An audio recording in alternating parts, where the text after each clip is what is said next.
Die 300 kere wat ek vir my ouers by die hospitale moes gaan besoek het.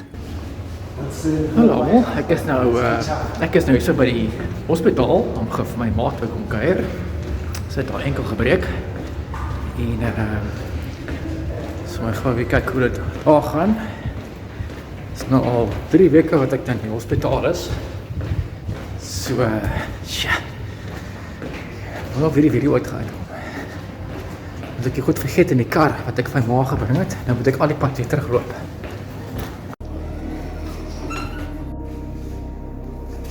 Hier is my ma in die hospitaal, haar lees en glimlag. Hierso het sy haar enkel gebreek en het in 2 ambulanse opgedaag met omtrent 6 ambulansmense om te kom help.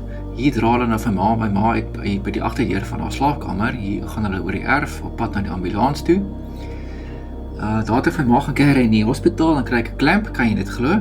Hier is my ma terug van die hospitaal af met haar karretjie. Sy is besig om 'n bietjie daar oefeninge te doen. Hier is my ma en pa se karretjie. My ma die blou karretjie, my pa die rooi karretjie.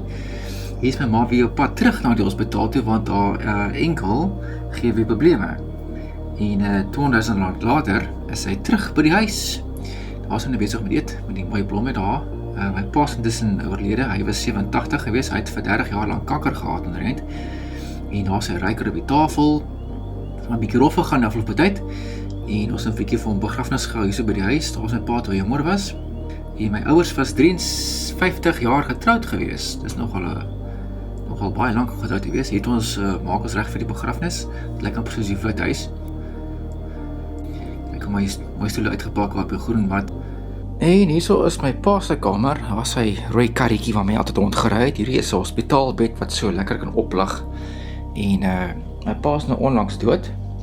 En hierdie is sy as wat ons laat maak het. Jy kry so potjie as, dis omtrent so 3 kilogram. En daar is die asplek se naam. Ons was by Peninsula begrafnisdienste gewees. Hulle is daar onder by die Babelmarkie. Baie goeie diens vir ons gegee. En my pa hou van sulke stokke goed om in sy kamer te gehad het. En hierso is 'n portret van die voortrekkers wat oor die Drakensberge trek. En hier is nog 'n portret van die Renaissance. Daar is my oupa Grootjie. So dis omtrent 1890 hierdie foto. Hierdie is my ma se kamer. My ma is nou 82.